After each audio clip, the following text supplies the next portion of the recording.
आप देख रहे हैं अब तक न्यूज इंडिया, जो आपको रखे आगे।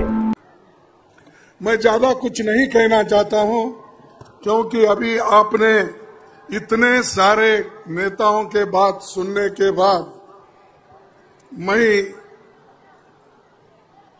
उससे ज्यादा बोलना नहीं चाहता, क्योंकि उन्होंने हर पहलू पे अपनी बात कही है। वो बताए हैं हमें क्या करना है, कैसा लड़ना है और बीजेपी को किस ढंग से सत्ता से हटाना है, ये उन्होंने आपके सामने रखा है। भाइयों, सबसे पहले मैं राहुल गांधी जी का बहुत बहुत उनको बधाई देता हूं, और जिन्होंने अपनी दूसरी भारत जोड़ो यात्रा 6,300 किलोमीटर उन्होंने यात्रा की मणिपुर से मुंबई तक, और दूसरी इससे पहले कन्याकुमारी से लेकर कश्मीर तक उन्होंने खुद पैदल यात्रा की। बहुत लोगों को पहले ऐसा महसूस हुआ कि भाई ये क्या कर रहे हैं, लेकिन उन्होंने खुद ही बताया कि लोगों को जागृत करने के लिए, लोगों में लोकतंत्र के बारे में बताने के लिए, संविधान के बारे में बताने के लिए, और खास करके उनके हकूक क्या है, ये चीजें बताने के लिए उन्होंने अपना समय दिया। और उन्होंने कहा ये भूमि ऐसी है, मुंबई ये सबसे शक्तिशाली नगर है, पूरा भारत इधर देखता है, क्योंकि सारा खजाना बॉम्बे में है, रिजर्व बैंक भी बॉम्बे में है, और नेता लोग भी जो हमारे यहाँ पर जो जन्म लिए, जिनकी कर्मभूमि रही, छत्रपति शिवाजी महाराज हो और छत्रपति शाहू महाराज हो, महात्मा ज्योतिबा फुले हो, डॉक्टर बाबा साहब अम्बेडकर हो, ये सभी नेता यहीं पर जन्म लिए हैं, और ये एक क्रांति वीरों की भूमि है। यहां से जो विचार निकलेंगे वही सारे हिंदुस्तान में फैलेगा। किसी कोने में कुछ आवाज निकलेगी, उतना नहीं आवाज नहीं फैलेगी, लेकिन मुंबई में अगर कोई आवाज क्रांति की हो, शांति की हो, लोगों के भलाई की हो, अगर जो निकलती है तो सारे देश में फैलती है, दुनिया में फैलती है। तो इसीलिए मुंबई हम सब के लिए एक बहुत बड़ा गर्व है, और खास करके हम सबको इस बारे में हम सोचना भी जरूरी है। और साथियों, ये जो आर्थिक राजधानी रहते हुए सभी गरीबों को, मध्यम वर्ग को, और अमीर से अमीर आदमी भी यहाँ रहता है, गरीब से गरीब आदमी भी यहाँ रहता है।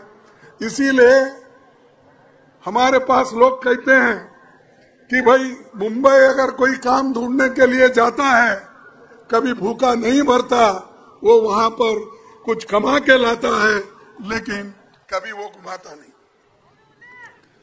लेकिन इस स्थिति में इस देश का आज क्या परिस्थिति है, इसीलिए हमने एक 5 गारंटी घोषित की है।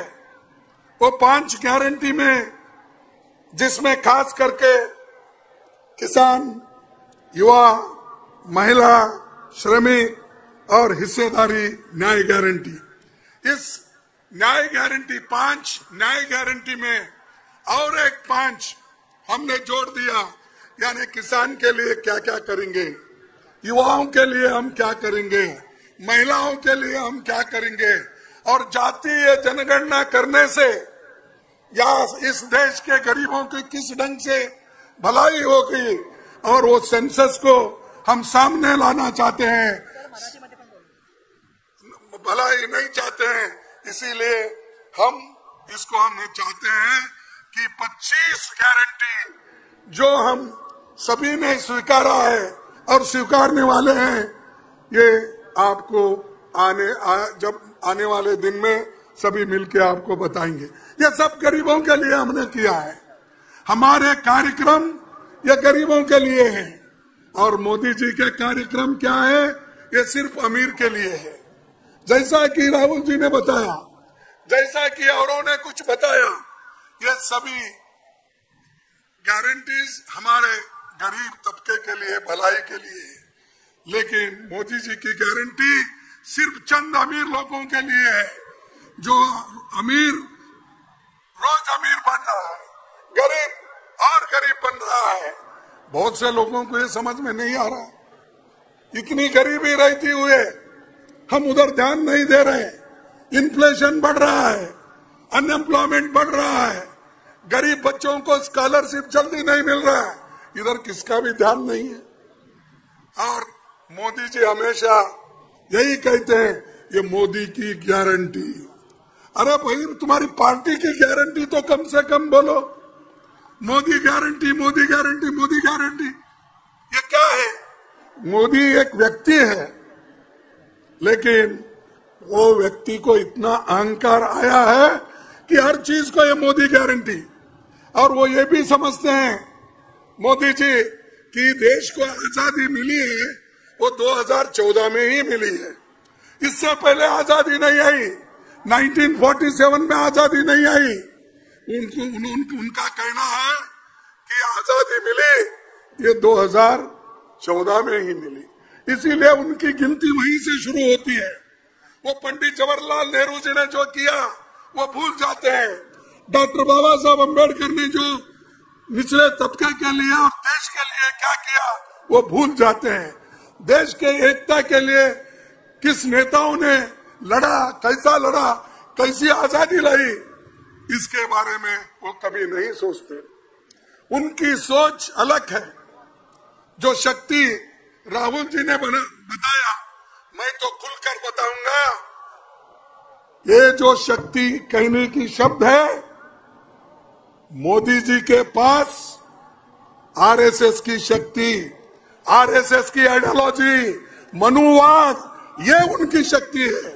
इस शक्ति से, इस विचारधारा से हमको कुचलना चाहते हैं। और मैं ये कहना चाहता हूं कि बार बार चंद लोग ये कहते हैं कि भाई हमको 400 दो इस बार। हमारे पास कर्नाटक का एक एमपी, उसने कहा कि हमको 2/3 मेजॉरिटी होना। क्यों होना भाई? इसीलिए होना, देश के संविधान को बदलना है। मैंने कहा अपने प्रेस नोट में, यह कहा कि 2/3 मेजॉरिटी देश के संविधान को बदलने के लिए होना, देश को अच्छा करने के लिए, देश को एकता, देश में एकता रखने के लिए नहीं, गरीबों को अमीर बनाने के लिए नहीं, भूखे पेट वालों को खाना देने के लिए नहीं, सिर्फ बाबा साहब अम्बेडकर ने जो संविधान बनाया है उसको खत्म करने के लिए। इसीलिए आपकी जिम्मेदारी बहुत होती है।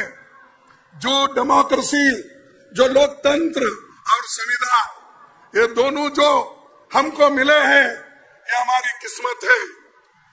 1947 से पहले सोचिए क्या स्थिति आपकी थी, कैसे आप थे, कितने लोग एमएलए बने थे, कितने मिनिस्टर बने थे, कितने पंचायत मेंबर बने थे, कितने जिला पंचायत मेंबर बने थे, कितने म्युनिसिपैलिटी मेंबर बने थे?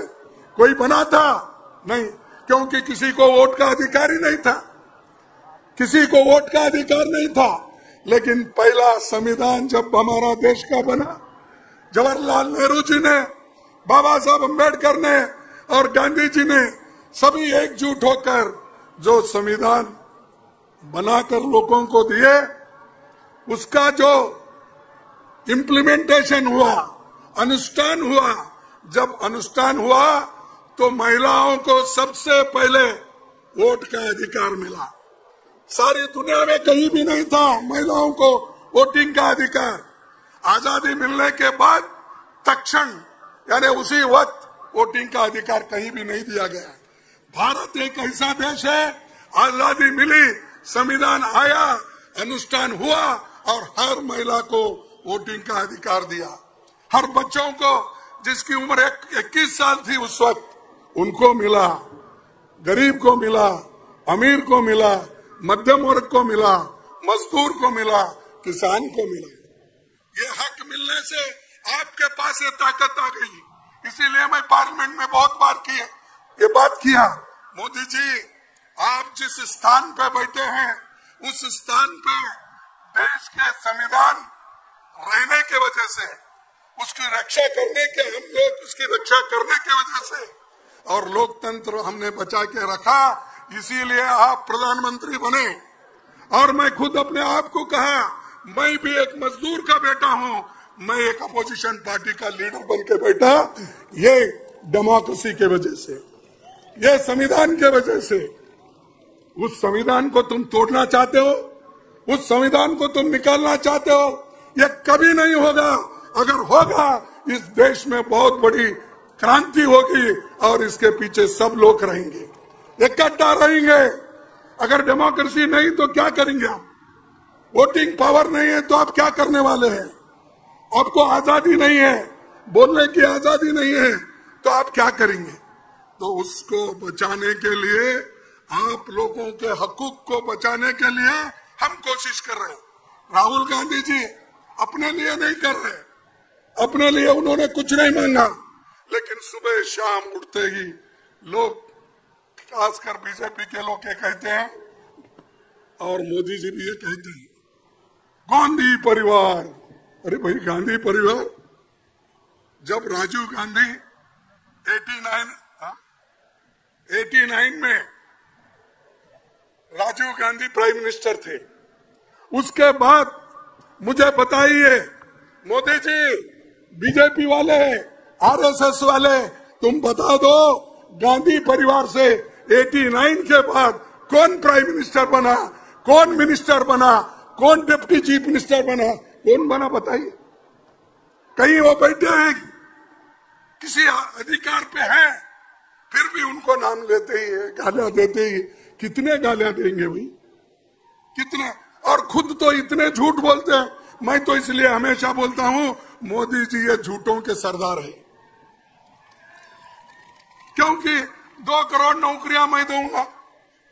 अगर मैं हुकूमत में आया या मेरी पार्टी आई, मैं प्रधानमंत्री बना, मैं हर एक को नौकरी दूंगा और 2-2 करोड़ नौकरी हर साल दूंगा। भाई 10 साल हो गए, कितने नौकरियां? 20 करोड़। 20 करोड़ नौकरियां आपको मिले, 15 लाख रुपए आपको मिले, किसान की आमदनी डबल करने का मिला, एमएसपी ज्यादा करने का मिला। पर ये सब नहीं मिला तो क्या मोदी झूठ है?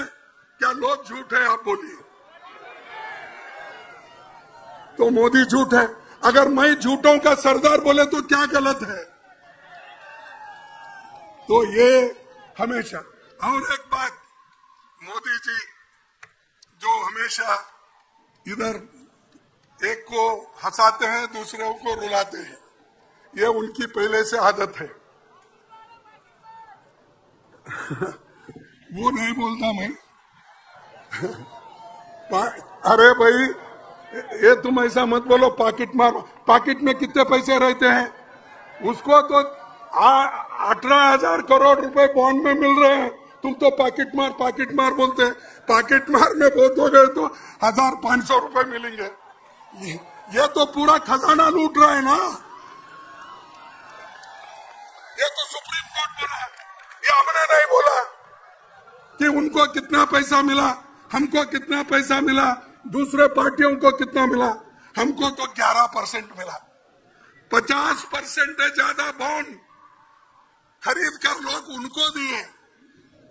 अब इसी के ऊपर आप समझ लीजिए मोदी जी कैसा करते हैं। मोदी जी हमेशा कहते हैं, न खाऊंगा न खाने नहीं, न खाऊंगा न खाने नहीं दूंगा। लेकिन मेरा कहना है न खाऊंगा न खाने दूंगा जो बोलते हैं, तो तीसरा शब्द है न खाऊंगा न खाने दूंगा। लेकिन बड़े बड़े अमीर लोग जो हजारों करोड़ में बांट देते हैं, मैं गपचुप लूंगा। ये उनकी आदत है। और बाहर जाते, परसों ही मेरे कॉन्स्टिट्यूंसी को गए थे 3 दिन पहले गुलबर्गे में। ठीक, जाने दो, उनको जो संविधान उनको ये दिए है, क्या म्हणतात त्याला, हाँ, उनको बोलते हैं ना, उनको फ्रीडम मिला है और फ्रीडम हमने ही दिला है, तो उससे आजादी दिलाई, तो जाते रहते हैं, जाने दो। लेकिन मैं आपसे यही कहूंगा कि मोदी जी के दांत ये हाथी के जैसे हैं, दिखाने के अलग, खाने के अलग। इसीलिए आप लोग बड़े होशियार रहना चाहिए उनसे, और वो हमेशा हर एक को सता के अपने तरफ लेते हैं। अभी राहुल जी ने जिक्र किया एक आदमी का, और उन्होंने कहा, राहुल जी ने कहा कि हमारे नेता श्रीमती सोनिया गांधी जी के पास जाकर एक नेता ने रोया और रोकर कहा कि अब मेरे को छोड़ो, नहीं तो मेरे को फांसी लगाएंगे बीजेपी वाले। हाँ, अरे म्हणजे एक व्यक्ती ज्याच्याबद्दल तुम्ही फार आदरने बघत होता आणि त्यांच्याबद्दल तुम्हाला गर्व होता, असा माणूस सोनिया गांधी जवळ गेला, जाऊन सांगितला की मला फार पुरं झालेलं आहे आता, आणि हे बीजेपीचे लोक मला फाशीवर टांगणार आहेत, म्हणून मी काँग्रेस पार्टी सोडून तिकडे जावं लागतं असं सांगितलं। लेकिन आणि त्याच्यापूर्वी माझ्याकडे आले, त्याच्यापूर्वीच ते मला भेटल्यानंतर नाही, मला फार बीजेपीने तंग केलंय। काय तंग केलंय? नाही, मला रोज ईडी, इन्कम टॅक्स हे लोक आणि दुसरे केसामध्ये मला टाकून मला फार परेशान केलेलं आहे।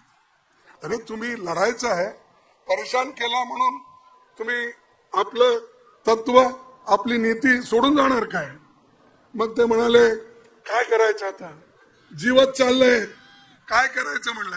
अरे जीव जाताय म्हणून तुम्ही तत्व सोडता, जीव जाताय म्हणून घर सोडता, जीव जाताय म्हणून पार्टी सोडता, जीव जाताय म्हणून देश सोडता।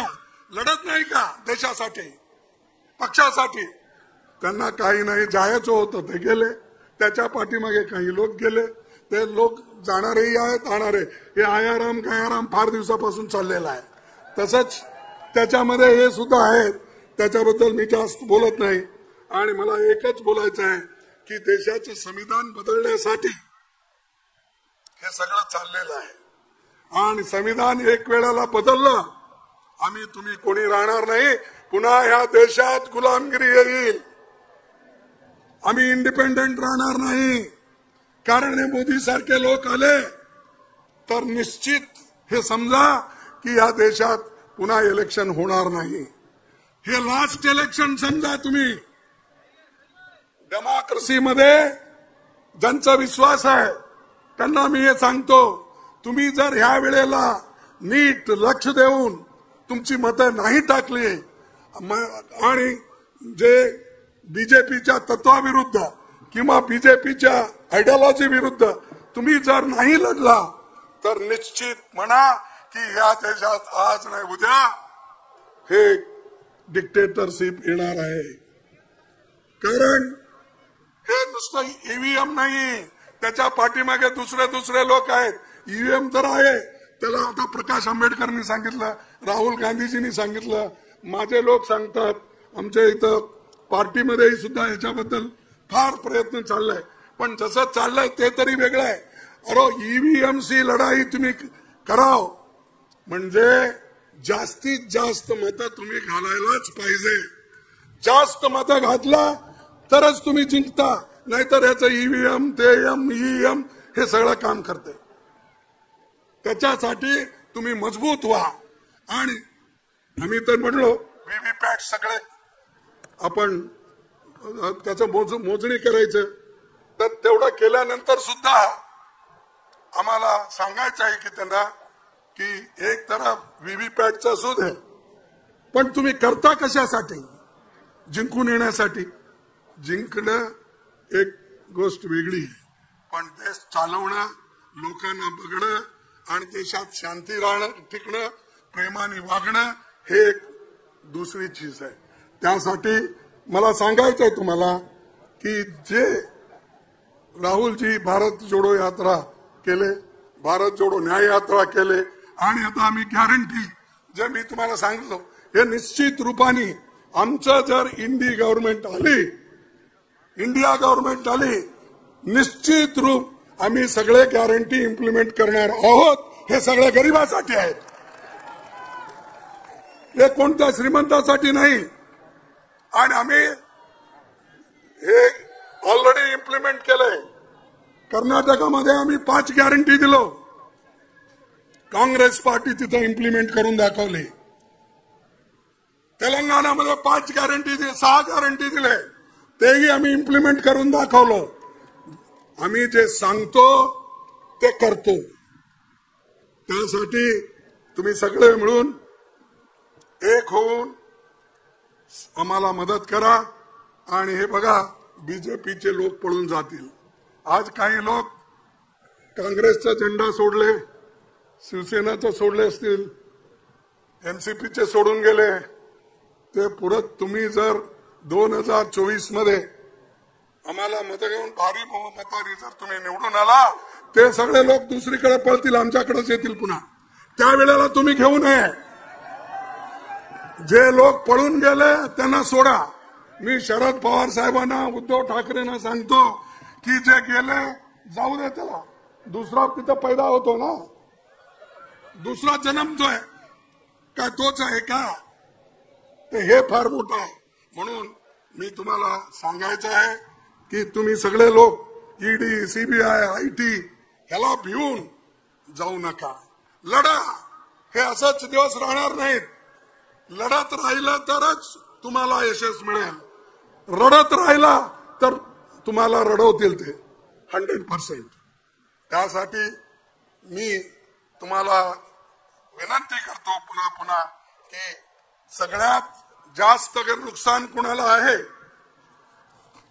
अगर हे आपली संविधान नाश झालं, संविधान गेलं, तर सगळ्यात जास्त नुकसान दलितांना आहे, मागासवर्गांना आहे, गरिबांना आहे, शेतकऱ्यांना आहे, सगळ्यांना आहे, मायनॉरिटीला आहे.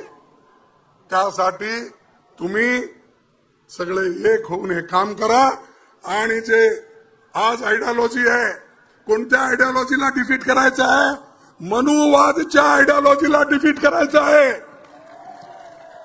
त्या आयडियोलॉजीला तुम्ही डिफीट नाही केला, कितीतरी तत्व सांगा, कितीतरी तुम्ही बोला, काही होणार नाही. त्या आयडियोलॉजीवर तुम्ही टिकून राहा, तेव्हाच तुम्हाला यश मिळेल, तेव्हाच तुम्ही एक होऊन उठाल. म्हणून मी तुम्हाला शेवटी एक शब्द सांगून मी आपलं भाषण संपवतो. ते आहे की आपले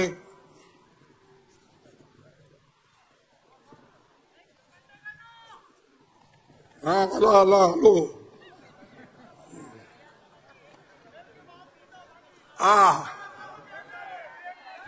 आता शेवटी मी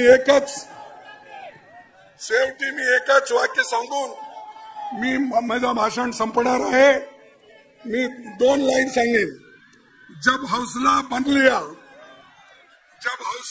लिया, ऐकता ना तुम्ही? जब हौसला बना लिया, ऊंची उड़ान का फिर देखना फिजूल है कद आसमान का. मग आता राहुल गांधीने डिटरमाइन केलेलं आहे की एवढ्यापर्यंत उडायचं आहे, मग बघायचं नाही आकाश किती दूर आहे, किती पावलं टाकायची ह्याची काही जरुरी नाही. म्हणून मी राहुल गांधीला धन्यवाद देतो. त्यांनी जे काम केलं त्याला पुढे आपण न्यायचं आहे. पुढे येते इलेक्शन मध्ये आम्ही एक होऊन लढायचं आहे. त्यासाठी मी जय हिंद, जय भीम, जय भारत.